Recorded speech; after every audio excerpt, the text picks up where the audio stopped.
Gracias por continuar en Informa TVX, primera edición. Estamos en su espacio de entrevista y como les había comentado hace unos instantes, ya está con nosotros el Procurador para la Defensa de los Derechos Humanos, David Morales, y hablaremos un poco del acceso a la justicia y los derechos humanos. Bienvenido, Procurador, gracias por estar con nosotros nuevamente en Informa TVX. Gracias, Carlos, qué gusto compartir el espacio. Un saludo a la audiencia de TVX. Gracias por acompañarnos, Procurador. El objetivo de esta entrevista es hablar de la importancia que tienen los derechos humanos para una sociedad más justa e incluyente que busca su consolidación democrática.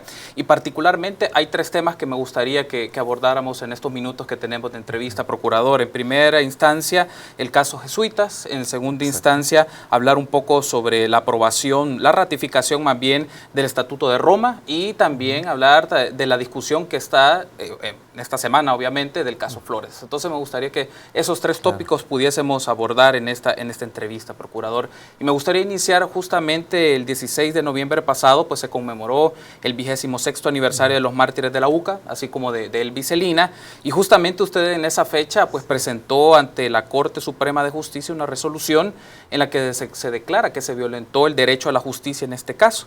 En ese sentido, Procurador, ¿cuáles son sus expectativas ante esta resolución presentada ante la Corte Suprema de Justicia? No, Carlos, brevemente y para compartir esta reflexión con la ciudadanía, la justicia es central en todo Estado de Derecho, en toda democracia. La finalidad del Estado, de acuerdo a nuestra Constitución, es la garantía de los derechos humanos. Todas las instituciones debemos ser garantes de los derechos humanos, no solo la Procuraduría, pero el eje, el pilar principal de garantía de los derechos humanos es el sistema de justicia, el órgano judicial y el Ministerio Público, la policía como ente auxiliar, etc. Cuando esto falla, realmente tenemos una negación misma de la democracia y el Estado de Derecho. Las víctimas tienen derecho de acceso a la justicia y la justicia es una forma también de regular y contrapesar los posibles abusos de poder. Dicho esto, ¿verdad?, es importante desde la perspectiva de derechos humanos que sigamos el pulso a casos relevantes, a patrones de comportamiento del sistema judicial que pueden ser patrones de incumplimiento a sus obligaciones. Uno de los trascendentales casos que en el mes de noviembre recién finalizado pues recordábamos es el caso de los padres jesuitas y sus colaboradoras de la UCA, asesinadas por un escuadrón del batallón Atlacat y por orden del alto mando de la Fuerza Armada en aquel momento. Recordemos, la Comisión Interamericana de Derechos Humanos ya estableció hace mucho tiempo que el juicio en El Salvador fue un juicio simulado, se favoreció a los responsables materiales y nunca se quiso juzgar a los presuntos autores intelectuales. Esto ha dado pie a que se abriera un proceso en la Audiencia Nacional de España, sí, que se sigue contra todos los militares, incluso gran parte de la cúpula militar de aquel momento, incluyendo el general Orlando Cepeda, el general Francisco Elena Fuentes, el general Ponce, que estaba siendo juzgado también, pues ya falleció, pero el general Rafael Bustillo, entre otros altos jefes militares.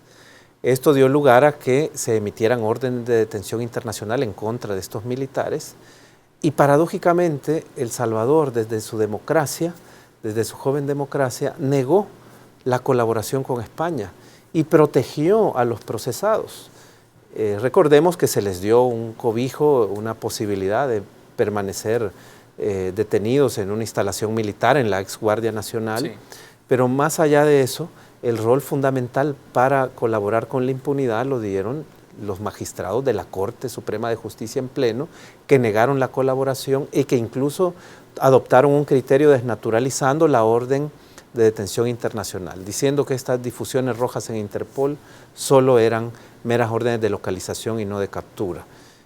Pues yo como procurador he dictado una resolución en la que establezco que este posicionamiento, esta resolución de la Corte en pleno es violatoria del derecho a la justicia, son responsables de esa violación los magistrados que la suscribieron y he pedido a la actual Corte Plena, que prácticamente se ha renovado o está integrada por magistrados que no participaron de esa decisión en 2011, que fue cuando la adoptaron, les he pedido que revisen esa decisión y que reabran la colaboración con España.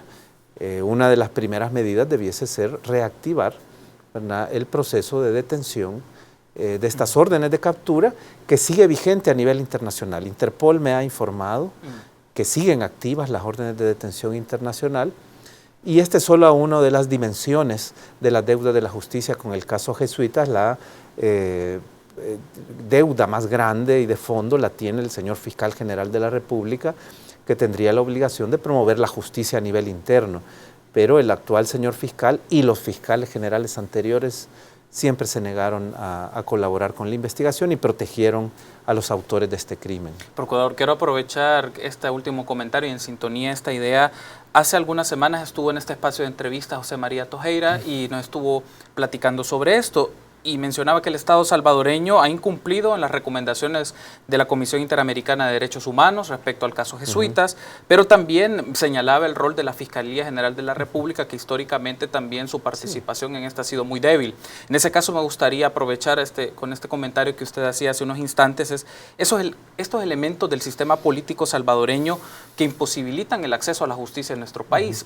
Y retomando el caso de la Fiscalía, ¿usted considera que son asuntos de voluntades particulares o hay fallas estructurales que nos permiten o que no facilitan el acceso a la justicia en El Salvador, procurador? El sistema tiene fallas, pero en los casos de crímenes internacionales, de crímenes de lesa humanidad que ocurrieron en el conflicto armado, a mí me parece que los operadores de la justicia y los fiscales generales hasta el día de hoy han adoptado una posición política, no una posición jurídica. Siempre se favoreció la impunidad. Recordemos, en el caso de los jesuitas, intervino la Fiscalía y la Policía en orden a destruir prueba, a tratar de proteger a los responsables. Nunca realizaron investigaciones contra los autores intelectuales. Cuando la UCA promovió la investigación, ya por el año 2000, 2001, contra los presuntos autores intelectuales identificados por la Comisión de la Verdad, que son los que ya mencioné, los generales Humberto Larios, Rafael Bustillo, Orlando Cepeda, que sigue con una vida muy activa en los medios de comunicación, pero tiene una orden de detención internacional y es parte de los imputados, Francisco Elena Fuentes, René Emilio Ponce, ya fallecido, entre otros altos jefes militares. Cuando impulsan esto, la investigación y el acceso a la justicia es bloqueado por el entonces fiscal general Belisario Artiga, que ahora es candidato nuevamente a la Fiscalía General, al grado que llegó a firmar una resolución donde decía que el crimen de los jesuitas no violaba la Constitución. Fue una aberración jurídica de aquel momento y bueno, hubo un rol del fiscal Belisario Artiga muy claro en favor de la impunidad y de protección de los responsables. Hasta el día de hoy, inclusive el actual señor fiscal general, Luis Martínez, no ha tenido ninguna voluntad. ¿Por qué digo que es una posición política? Porque desde el año 2000 la Sala Constitucional de aquel entonces estableció que la ley de amnistía no era aplicable a este tipo de graves violaciones a derechos humanos y también tampoco era aplicable a crímenes ocurridos en el periodo del expresidente Cristiani, como es el caso de los jesuitas, porque son excepciones constitucionales muy claras para la aplicación de cualquier amnistía. Esto lo afirmó nuevamente la Corte Interamericana de Derechos Humanos, que en varias sentencias ya le ordenó a El Salvador que no puede invocar la amnistía, ni la prescripción, ni otras figuras excluyentes de responsabilidad penal a este tipo de crímenes. Por lo tanto, desde el año 2000 en El Salvador pueden haber investigaciones y pueden haber juicios. A eso obliga a los fiscales generales y a los jueces la ley, la Constitución y los tratados internacionales de derechos humanos. Pero pese a esta posibilidad jurídica, se han negado a hacerlo hasta el día de hoy con el actual señor fiscal general. Por lo tanto, a mí me parece que los operadores de la justicia y principalmente los fiscales generales que han conocido de estos casos a lo largo del tiempo han adoptado una posición que no se justifica jurídicamente y es una posición política que protege a los responsables de crímenes atroces de aquella época y que discrimina profundamente a las víctimas. Esa es la realidad de nuestro sistema de justicia frente a los crímenes de lesa humanidad del conflicto armado, no solo jesuitas, Monseñor Romero, masacre del Mozote, masacre del Zumpul, miles de personas desaparecidas. No es posible que construyamos una democracia con este tipo de injusticias, ¿verdad?, tan institucionalizadas dentro de nuestro sistema judicial. Procurador, quiero hacer la transición también para otro tema, siempre vinculado en el área de derechos humanos, y es que en la pasada plenaria del 26 de noviembre, la Asamblea Legislativa ratificó el Estatuto de Roma con 44 votos entre el grupo parlamentario del FMLN y de Ghana. Y me gustaría tener su valoración de cuáles son las implicaciones para el Estado salvadoreño y su institucionalidad, ya la entrada en vigor para la jurisdicción salvadoreña del Estatuto de Roma y donde está obviamente la Corte Penal Internacional. Carlos, las implicaciones son altamente positivas. Yo he aplaudido la decisión, había dado opiniones favorables, había exhortado a la Asamblea a adoptar la ratificación. Finalmente esta llegó la semana pasada y he expresado públicamente y en un comunicado oficial mi felicitación, mi agradecimiento a la Asamblea por haber logrado este paso. El Estatuto de Roma es un anhelo de la humanidad de muchas décadas, de más de 100 años, en los que ante las atrocidades derivadas de los conflictos armados o de las dictaduras y la perpetración de crímenes contra la humanidad que quedaban en total impunidad dentro de los países que se habían cometido, pues la humanidad y el mundo de los derechos humanos y la comunidad internacional en general planteaba la necesidad de una Corte Penal Internacional para actuar en aquellos casos de gravísimos crímenes en los cuales los países en su fuero interno no habían pues tenido capacidad o voluntad de hacer justicia, y los precedentes venían desde la Segunda Guerra Mundial, los tribunales de Nuremberg o Tokio, o luego de los conflictos en los Balcanes, los genocidios en África como el genocidio de Ruanda, Sierra Leona, entre otros, fueron dando lugar a tribunales internacionales específicos para esos casos. La humanidad logra este avance, ¿verdad? Es un mecanismo preventivo, es un mecanismo que previene que en el futuro se perpetren este tipo de crímenes, solo operaría subsidiariamente en caso de que si hubiera un genocidio en nuestro país de nuevo o crímenes contra la humanidad, si falla la justicia interna, podría intervenir la Corte Penal Internacional y no se aplica hacia el pasado, no es retroactivo. Por lo tanto, los casos de la guerra civil salvadoreña no tienen posibilidad de llegar a la Corte Penal Internacional. Es un mecanismo que operará a futuro, pero que genera garantías mundiales y garantías también nacionales para prevenir este tipo de hechos en el futuro. Y nos ponen un estándar de la comunidad internacional importante. Somos ahora un país miembro del Consejo de Derechos Humanos de la ONU, y era una contradicción que no ratificáramos el estatuto. Era una posición en la que se nos veía a nivel internacional como un país que se reservaba el derecho de cometer genocidios a futuro o cometer crímenes contra la humanidad a futuro. Era negar estándares de reconocimiento universal de los derechos humanos. Por lo tanto, creo que esta mala imagen internacional se supera. Era una recomendación vehemente desde hace muchos años del Consejo de Derechos Humanos y otros comités de Naciones Unidas, la ratificación del Estatuto de Roma. Así que hemos dado este gran paso, es un logro histórico, y de nuevo yo expreso mis felicitaciones a la Asamblea Legislativa por esta importantísima decisión. Procurador, tenemos que hacer una pausa, pero me gustaría que en el segundo bloque de entrevista hablemos ya del caso Flores, que dentro de un par de días pues se tendrá resolución del Juzgado Séptimo de Instrucción. Entonces me gustaría que valoráramos esto tras la pausa, si le parece. Con mucho gusto. Vamos a hacer una breve pausa, amigos, pero regresamos al segundo bloque de entrevista en Informa TVX, primera edición. Volvemos.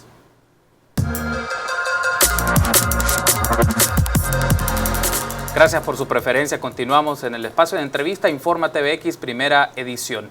Como les mencionaba, el tema que hemos abordado es acceso a la justicia y promoción de los derechos humanos, y nos acompaña David Morales, procurador para la defensa de los derechos humanos. Procurador, retomando entonces la entrevista, me gustaría que en esta segunda parte pues hablemos directamente de las expectativas que se tienen sobre el caso Flores. Sabemos que el próximo 3 de diciembre se tendrá la resolución del Juzgado Séptimo de Instrucción en este caso, y en primera instancia me gustaría tener su apreciación. ¿Qué expectativa tiene la Procuraduría para la defensa de los derechos humanos de lo que pueda ocurrir en un par de días? Bueno, recordemos que el caso, el 3 de diciembre conoceremos el fallo judicial que le permitirá al caso ir a su etapa definitiva y por qué delitos, o conocer si no pasa a la siguiente etapa, si no consideró el juez que hubieran pruebas suficientes. El caso ha acumulado ciertos delitos de corrupción al expresidente Flores, pero lamentablemente el más grave de los delitos que se se podrían haber cometido no fue investigado ni judicializado, que es el delito de lavado de dinero. Este es el gran vacío con que el caso entra a esta etapa, de tal modo que, aunque pase a la siguiente etapa final del juicio, ¿verdad?, puede ser que entre sin el delito de lavado de dinero, ¿verdad?, o sin prueba suficiente para que se obtenga condena por este delito. ¿Cuál es nuestra evaluación como Procuraduría? Yo impulsé una verificación de este proceso por recomendación misma de la Asamblea Legislativa. Cuando la Comisión Especial Investigadora da su dictamen, pide a la Procuraduría, y es una facultad legal de la Procuraduría, seguir el debido proceso. Pudimos establecer que las garantías del debido proceso hacia el expresidente fueron respetadas. Tuvo pleno acceso a defensa, audiencia, asistencia, servicios de salud, incluso tiene una medida de arresto domiciliario, y estos requerimientos siempre han sido atendidos, es decir, no tenemos violaciones del debido proceso en contra de la persona procesada, que es el expresidente. Pero en cambio tuvimos violaciones al debido proceso por parte de la entidad encargada de investigar, que fue la Fiscalía. Esto lo establecimos ya claramente en un reporte oficial que ha sido debidamente notificado, varios días o varias semanas antes incluso de la audiencia que tuvo lugar recientemente.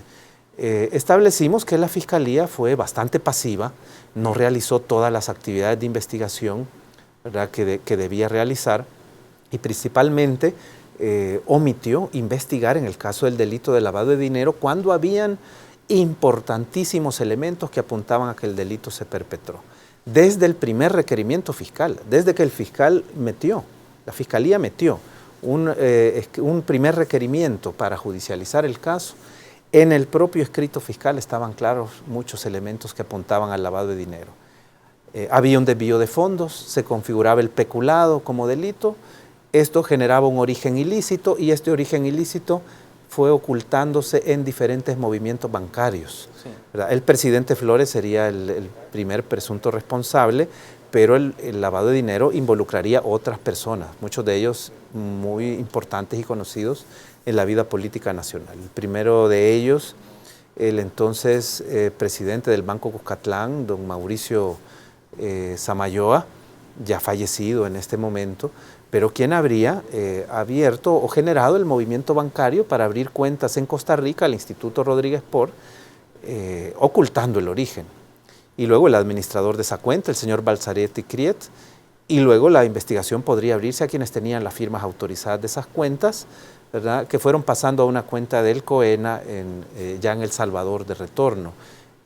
Ahí se incluían figuras prominentes de la política como el expresidente Elías Aca, el exdiputado Ávila Cuel, entre otros. De tal manera que esa línea de investigación, pese a esos fuertes elementos, no fue seguida, no fue investigada.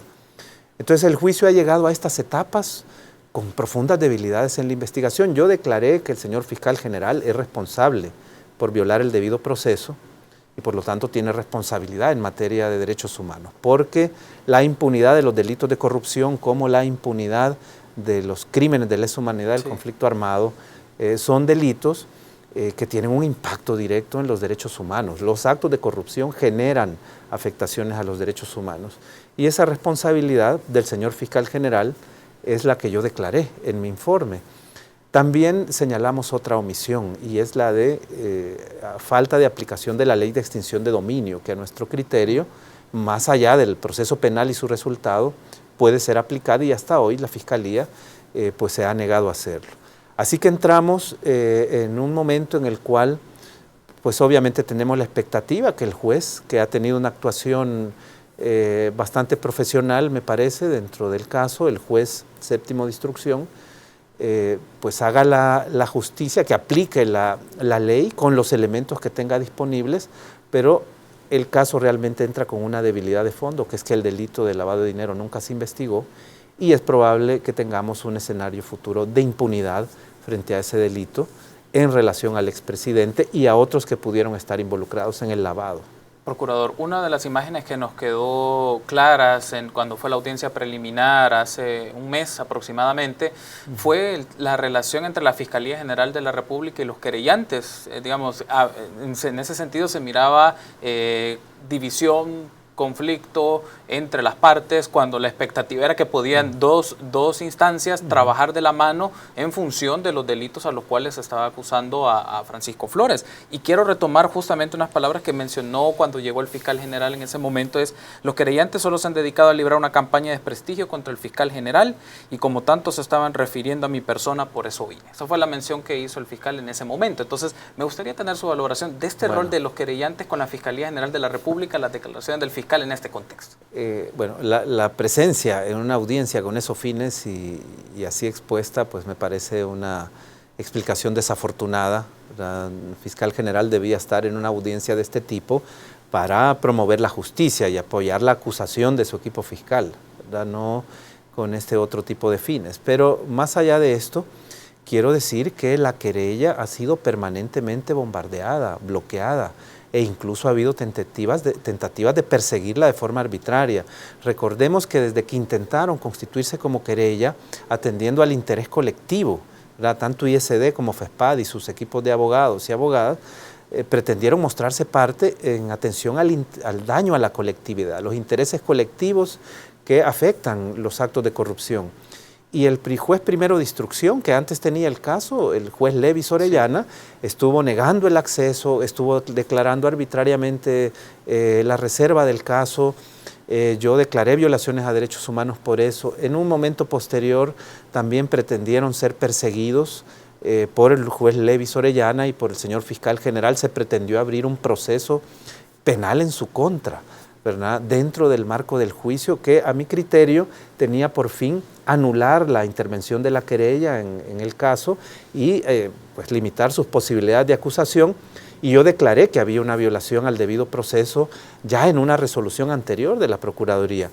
Y finalmente, bueno, se dan estos incidentes y luego incidentes posteriores de intimidación y de amenaza, al menos a dos abogadas querellantes de FESPAD, y me parece que hay una intencionalidad política, ¿verdad?, de afectar a la querella para disminuir sus capacidades de acusación, y esto redundaría también en un favorecimiento al imputado.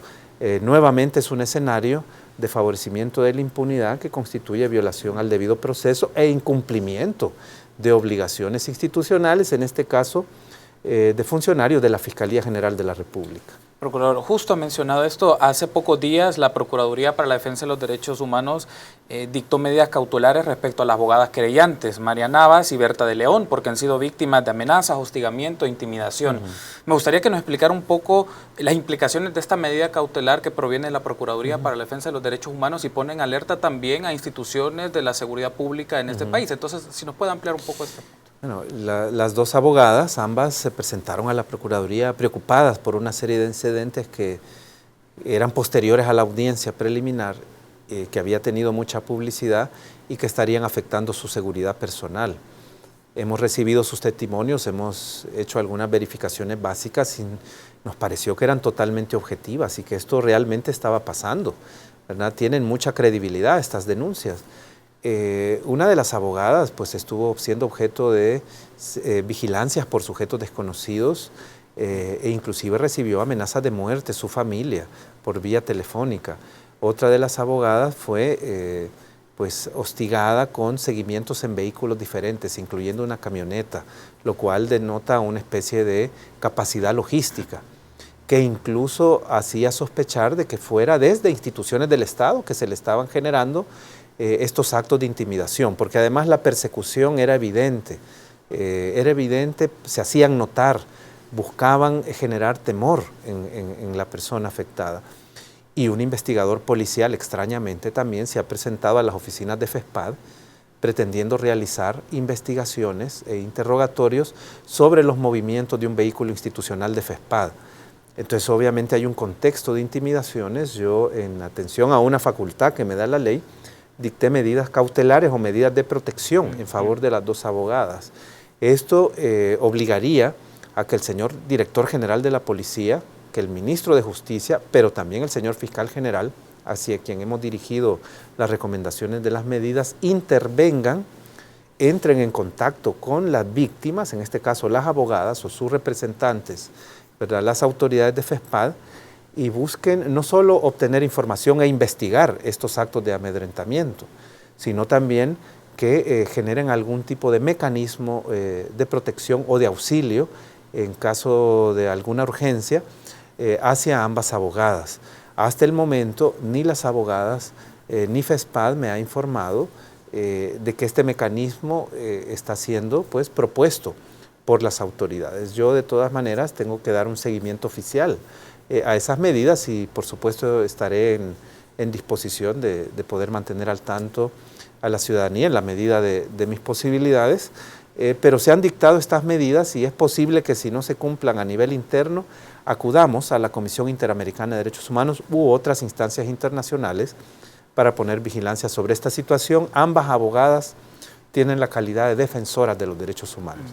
Pertenecen a una organización civil, defensora de los derechos humanos, y han tenido sus actuaciones como querellantes en una labor de defensa de los derechos humanos y por eso gozan, según los estándares internacionales, de una protección especial que debería darles el Estado. Yo ya lamentaría mucho que sea desde el Estado, desde una institución del Estado, sea inteligencia, policía o fiscalía, que se haya generado estos actos de intimidación. Por el momento no podemos afirmar ese extremo, pero sí que los actos tuvieron lugar y estaban destinados a generar intimidación, a afectar el trabajo de las abogadas querellantes. Procurador, estamos cerrando la entrevista, pero todavía me gustaría hacerle una última interrogante.